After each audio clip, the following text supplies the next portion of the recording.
Very good morning to my dear friends. Myself, Dr. Aparna Dingde, working as Assistant Professor at J.D. Patil Samudkar Mahavidyalaya, Daryapur.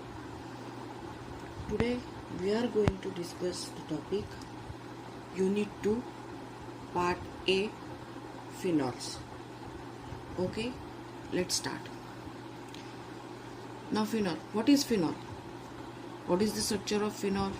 Phenol is benzene ring and OH group is directly attached to the benzene ring. OH म्हणजे काय तर hydroxyl group. हा कसा आहे directly attach आहे. त्याचा molecular formula काय आहे? What is molecular formula? C6H6OH. This is the general molecular formula. Now phenol is bonded to hydroxyl group. It's called as phenol. It is colorless or white solid when it is pure, and it has some strong odor that is sweet and irritating. It evaporates more slowly than water. Water पेक्षा हळू evaporate होतो आणि fairly dissolve होतो वॉटरमध्येच. It is weakly acidic and हा phenol कसा आहे acidic in nature आहे. In nature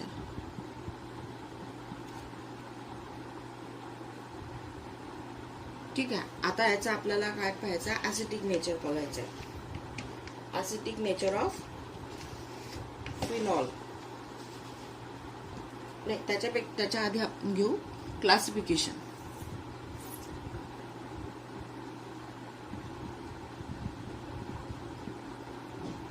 Classification. The phenol is classified into 3 types.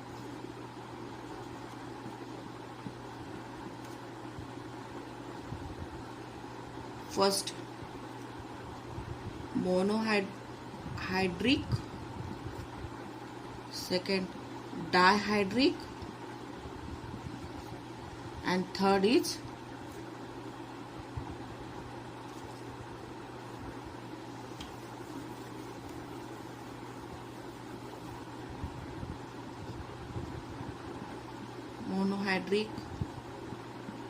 Monohydric म्हणजे कोणते?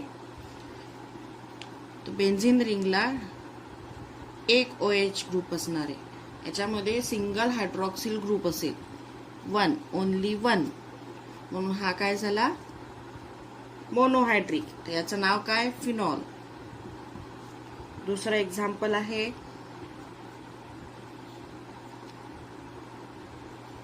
हा एक आहे.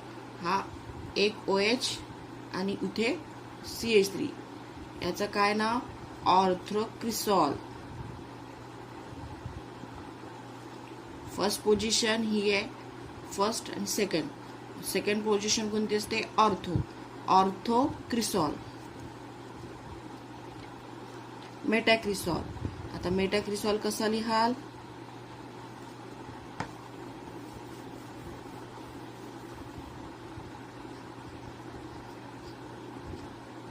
हा OH आणि हा मेटा पोझिशनला CH3. हा मेटाक्रिसॉल. पॅराक्रिसॉल. OH CH3. पॅराक्रिसॉल. ठीक आहे. आता बघायचं आपल्याला डायहायड्रिक. सेकंड आहे डायहायड्रिक फिनॉल्स. तर डायहायड्रिक फिनॉल्स म्हणजे काय? ज्याच्यामध्ये 2 OH ग्रुप आहे. OH ग्रुप म्हणजे हायड्रॉक्सिल ग्रुप. आता याचे एक्झाम्पल्स कोणते कोणते आहे? OH, ऑर्थो पोझिशनला पुन्हा OH. याचं नाव काय होईल? कॅटकॉल.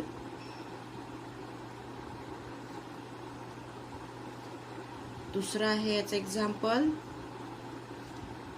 OH, मेटा पोझिशनला पुन्हा OH, रिसॉर्सिनॉल.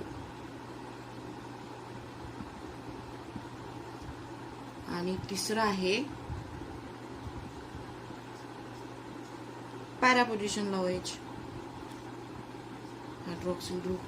हा आहे हायड्रोक्विनॉल.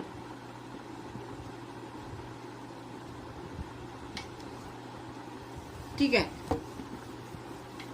आता याच्यानंतर आहे ट्रायहायड्रिक. तिसरं क्लासिफिकेशन आहे ट्रायहायड्रिक फिनॉल. आता ट्रायहायड्रिक म्हणजे काय तर नावच एक्सप्लेन करते. 3 फिनॉल हायड्रॉक्सी ग्रुप म्हणजे OH group.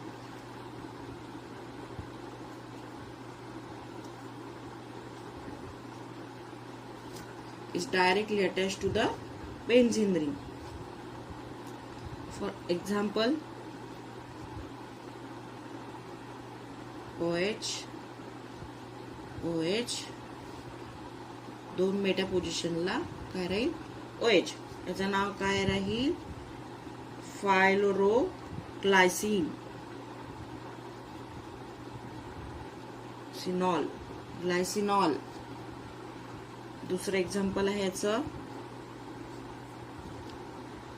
OH, OH, ortho पोझिशनला OH. दोन्ही ऑर्थो पोझिशन कशाने फिल राहील? OH ग्रुपने. फायरोगॅलॉल. तिसरं आहे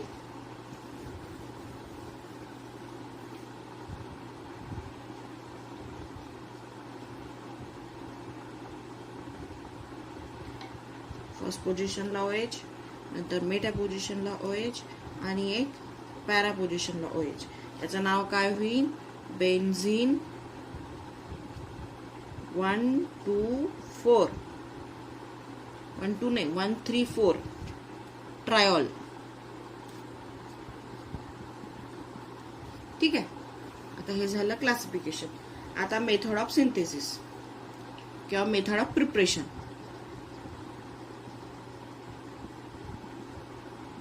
Preparation of phenol. The first, when aniline is treated with nitrous acid. Nitrous acid म्हणजे कोणतं ऍसिड? कशाचं कॉम्बिनेशन? NaNO2 प्लस HCl म्हणजे हे काय झालं? Nitrous acid. वेन ॲनिलिन. आता ॲनिलिन म्हणजे ॲनिलिन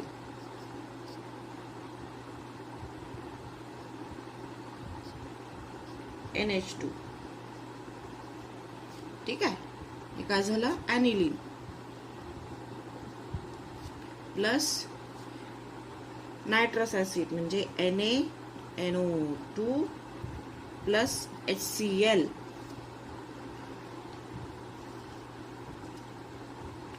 अंडर आइस कोल्ड कंडिशन. याला आइस कोल्ड कंडिशन पाहिजे. It gives benzene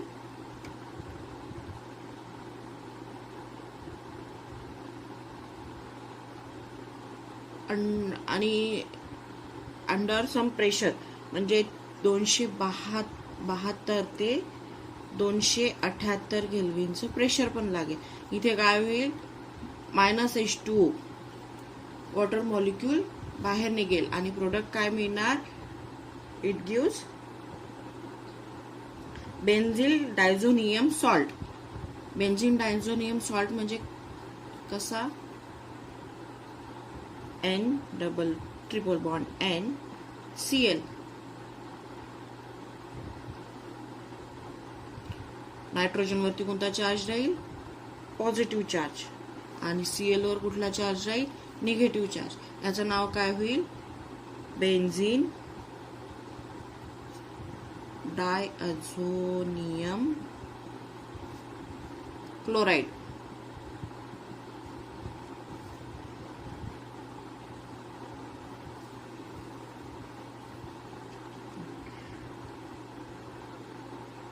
This process is called as diazotization. आता when aniline is treated with nitrous acid in presence of pressure, removal of H2O, it gives benzene diazonium salt. That means this process is called as diazotization. आता further benzene diazonium salt is hydrolyzed. Hydrolyzed म्हणजे काय होईल इथे? dilute H2SO4 H2 acid कॅटालाइज reaction राहील. मग याचं काय इथे फिनॉल मिळेल आपल्याला. इथे काय मिळेल? Phenol OH. हा झाला फिनॉल. पहिली प्रिपरेशन काय आहे? When aniline is treated with nitrous acid in presence of some pressure, removal of water molecule, it gives benzene diazonium chloride, benzene diazonium salt, and this process is called as diazotization. Benzene diazonium chloride is on hydrolysis of benzene diazonium chloride, it gives phenol. ही झाली पहिली preparation. आता second preparation काय आहे? From cumin पासन. तर when cumin is काय? Isopropyl benzene. Isopropyl benzene कसा लिहाल तुम्ही?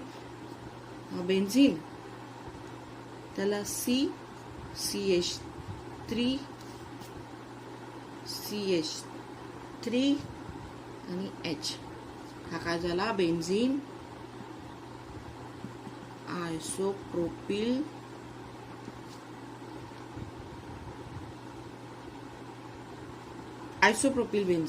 बेन्झीन मागे लिहावं लागेल, मी समोर लिहिला. ठीक आहे. आता याची रिएक्शन कशासोबत होईल?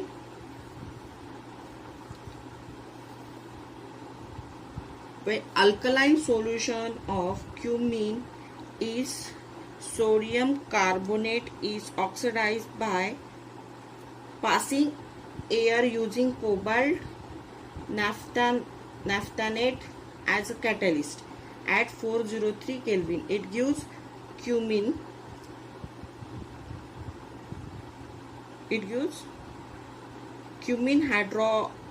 hydroperoxide, which then heated with dilute H2SO4 gives phenol. म्हणजे आता पहिले आपल्याला लिहावं लागेल क्युमिन काय आहे?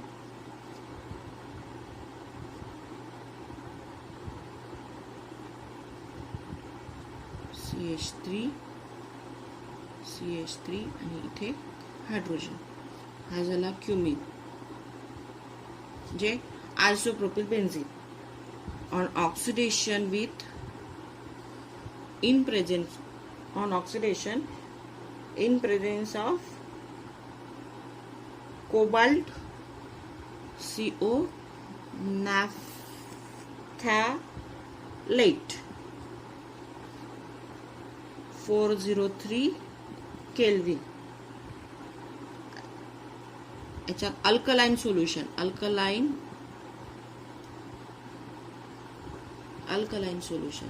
it gives cumin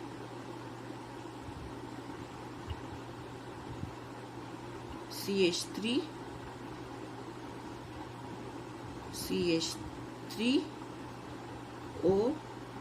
OH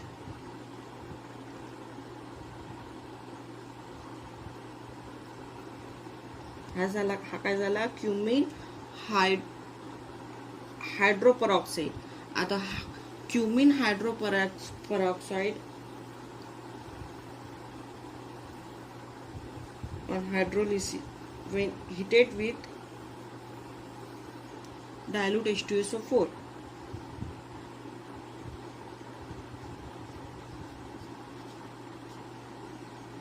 CH3 CH3OOH when heated with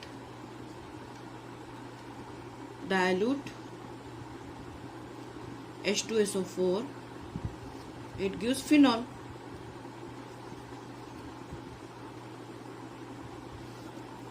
ठीक आहे. आता प्रिपरेशन झाले. आता आपल्याला बघायचं आहे acidic nature of phenol, acidic character of phenol. तर ऍसिडिक कॅरेक्टर ऑफ फिनॉल कसं एक्सप्लेन करणार आपण. Phenol is weekly acidic. पहिले सांगितलंय फिनॉल इज, काढलं मी फिनॉल, हा काय आहे वीकली ऍसिडिक आहे. पण पीएच काय आहे high pH gives phenoxide.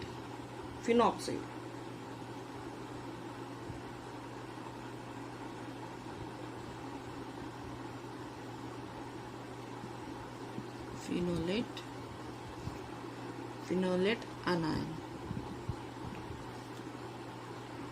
and it is also called as phenoxide.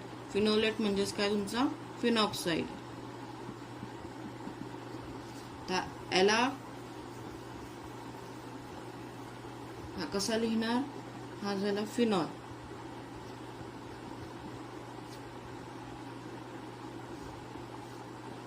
काय रिव्हर्सिबल आहे.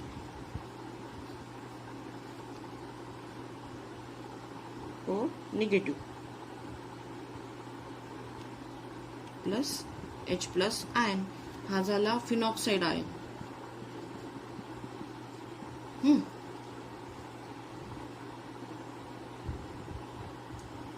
आता ऍसिडिक कॅरेक्टर कसं एक्सप्लेन करणार आहे आपण याचं.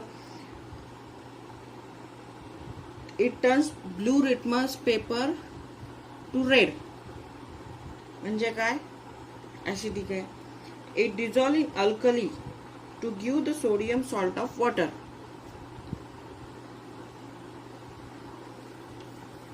बघा आता हा फिनॉल OH प्लस अल्कली म्हणजे काय NaOH. NaOH चं नाव काय sodium hydroxide. It gives sodium phenoxide.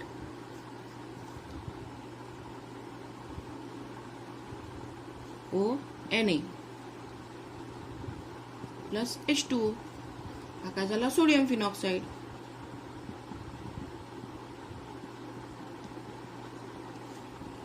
ठीक आहे. आता याचं एक्सप्लेनेशन.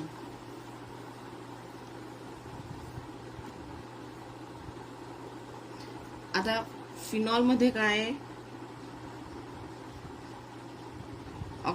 ऑक्सिजन कडे लोन पेअर आहे. ही लोन पेअर कशामध्ये जाईल, lone pair of electron which is in conjugation. Conjugation मध्ये गेल्यानंतर काय करणार आहे, with double bond of the ring. रिंगच्या डबल बॉन्ड सोबत कॉन्जुगेशन मध्ये जाणार कोण, तो ऑक्सिजनची लोन पेअर. तर ही कॉन्जुगेशन मध्ये जाते म्हणजे ही असं इथे होणार.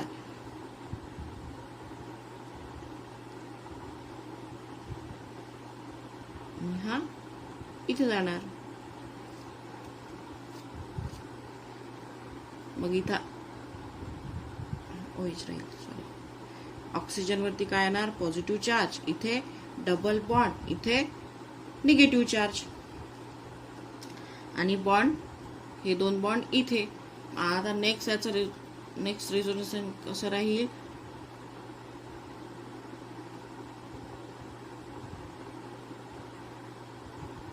सॉरी हे बॉन्ड चुकले था माझे.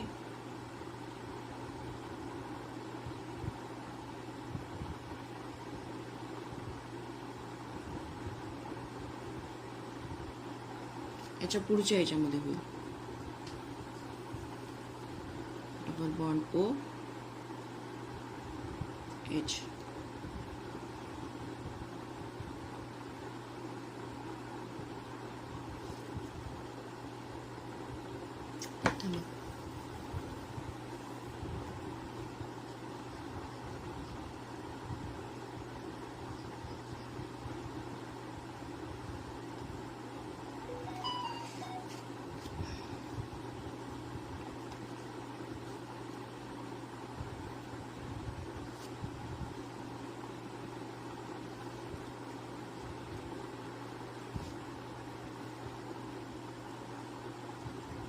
इथे निगेटिव्ह चार्ज येईल, निगेटिव्ह इथे चार्ज आला तर हा बॉन्ड इथे, हा बॉन्ड इथे.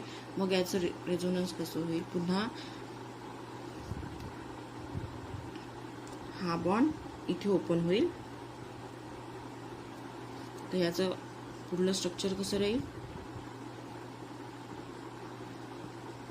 हा पॉझिटिव्ह चार्ज, इथे निगेटिव्ह चार्ज येईल आणि इथे हे डबल बॉन्ड राहतील. पुन्हा याचं स्ट्रक्चर कसं होईल ते इथे लिहिते.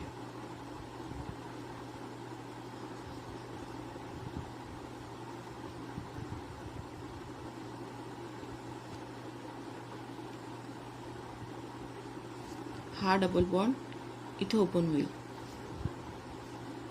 म्हणजे इथे काय येईल, इथे निगेटिव्ह चार्ज येईल आणि हे दोन double bond.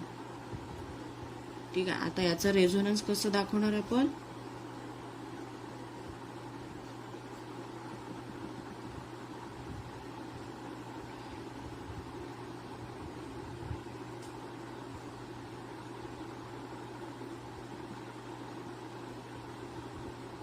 OH del positive, इथे काय येईल, डेल निगेटिव्ह चार्ज, इथे डेल निगेटिव्ह, इथे पण डेल निगेटिव्ह. म्हणजे ऑर्थो आणि पॅरा पोझिशनला डेल निगेटिव्ह चार्ज येईल. इथे काय राहणार, plus M effect.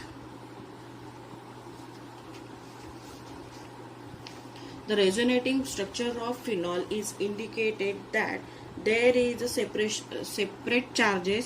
separation of charges which needs higher energy. याला काय लागणार आहे, हायर एनर्जी लागणार आहे.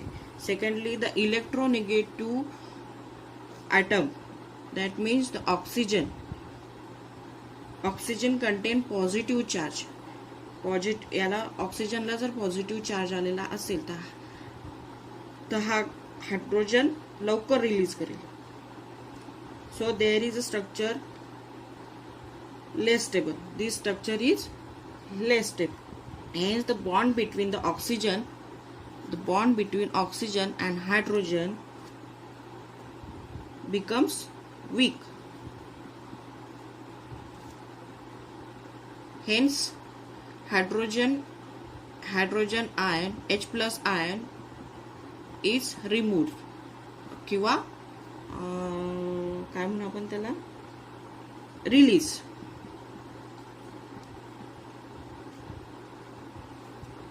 as proton to give phenoxide ion.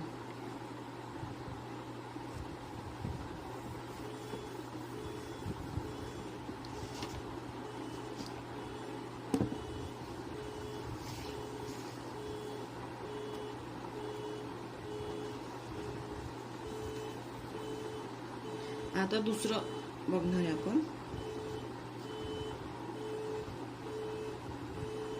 OH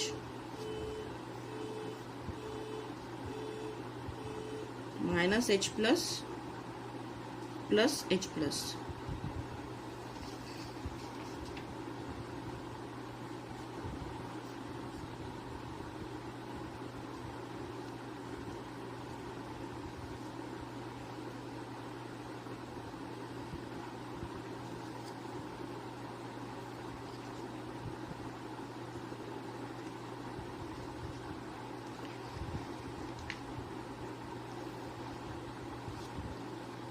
phenol मधला जर हायड्रॉक्सी मधला जर हायड्रोजन ॲटम हा पॉझिटिव्ह चार्ज घेऊन जर निघत असेल, minus positive charge H plus ion म्हणून जर हा निघत असेल, तर इथे ऑक्सिजन वरती कुठला चार्ज येईल, निगेटिव्ह चार्ज येईल. हा निगेटिव्ह चार्ज येईल तर मग हा इथे शिफ्ट होईल आणि हा बॉन्ड इथे शिफ्ट होणार. म्हणजे इथे काय काय मिळणार आपल्याला, डबल बॉन्ड ओ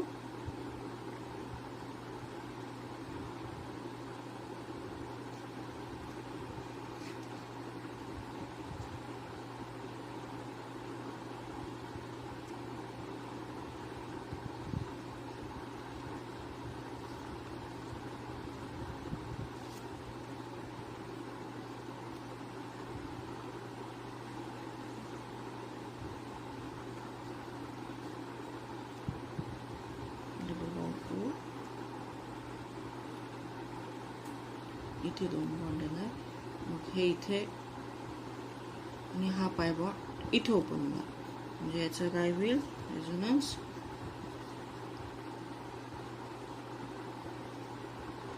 ठीक आहे. Resonance structure of phenoxide ion. The resonating structure of phenoxide ion shows that there is only negative charge which is stabilized by resonance. हा निगेटिव्ह चार्ज फक्त शिफ्ट होऊन राहिला आहे. पहिलेच्या स्ट्रक्चर मध्ये काय झालं, ऑक्सिजन वरती पॉझिटिव्ह चार्ज आणि हा याच्यावरती बेन्झिन रिंग वरती निगेटिव्ह चार्ज शिफ्ट होऊन आला होता. म्हणून याच्यातला प्रोटॉन निघून काय होऊन आलं होतं, तो काय म्हणतात त्याला, चार्जेसचं सेपरेशन होऊन आलं होतं. म्हणून तो काय अनस्टॅबिलाइज होता. तर आता याच्या कंडिशन मध्ये काय आहे, इथे फक्त निगेटिव्ह चार्ज शिफ्ट होऊन आलेला आहे. तर आणि हा निगेटिव्ह चार्ज कशाने स्टेबल होत आहे, तर रेझोनन्सने स्टेबल होत आहे. म्हणून हे स्ट्रक्चर काय मोर स्टेबल आहे. Phenoxide ion structure is more stable. Thus, the phenoxide ion is more stable than phenol itself. Hence, the phenol has tendency to lose the H plus ion.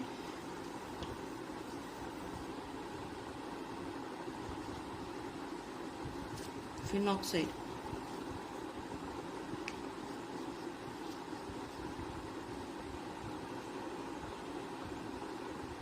हा phenol आणि phenoxide.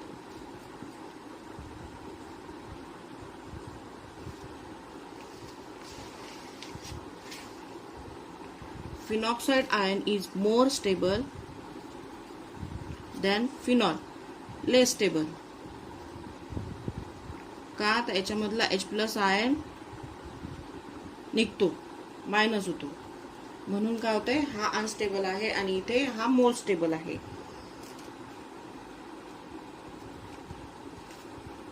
The acidic character of phenol increases. जे acidic character जर increase होत असेल, stability काय होते याची, acidic character जर इन्क्रीज होत असेल, ऍसिडिक इन्क्रीज होते तर कशामुळे होते, तर इलेक्ट्रॉन विड्रॉइंग ग्रुप जर असेल, विड्रॉइंग ग्रुप जर असेल म्हणजे कोणता, NO2 ग्रुप जर बेन्झिन रिंगला अटॅच असेल तर हा काय, याचं काय होते, ऍसिडिक कॅरेक्टर इन्क्रीज होते. आणि ऍसिडिक कॅरेक्टर डिक्रीज कधी होते, तर याला इलेक्ट्रॉन डोनेटिंग ग्रुप असेल. म्हणजे CH3 सारखे. CH3 ग्रुप जर फिनॉल